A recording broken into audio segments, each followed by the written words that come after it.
बाळासाहेब, आजकालच्या समाजात जिथे क्राईम रेट वाढलाय, सगळ्यात महत्वाचं आई वडिलांचा किंवा मोठ्यांचा अनादर वाढत चाललाय. सो ह्या सगळ्या कर्मांची नोंद कुठे होतीये का? आपोआप होते ती. मग मला सांगा की आपण एकीकडे कुकर्म करतो, दुसरीकडे मिच्छामी दुक्कडम म्हणतो.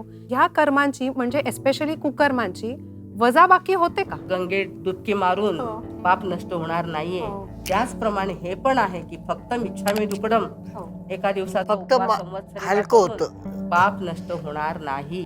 तुम्ही भोगाल तेव्हा ते डिलीट होणार आहे. मी कोणाचं वाईट केलेलं नाहीये, चिंतलेलं पण नाहीये, पण माझ्या आयुष्यात बरंच काही अघटित घडून गेलं. ह्याचं उत्तर काय? आदल्या जन्माचे सगळे तुमचे कर्म तसेच केलेले होते तुम्ही, त्यामुळे अघटित घडणारच होतो तुमच्या बरोबर. पूर्वजन्म आणि पुनर्जन्म मानणारा भारत आहे, पण ज्याचे कर्म त्याला हे भोगावेच लागतात, त्याची नोंद घेतली जाते.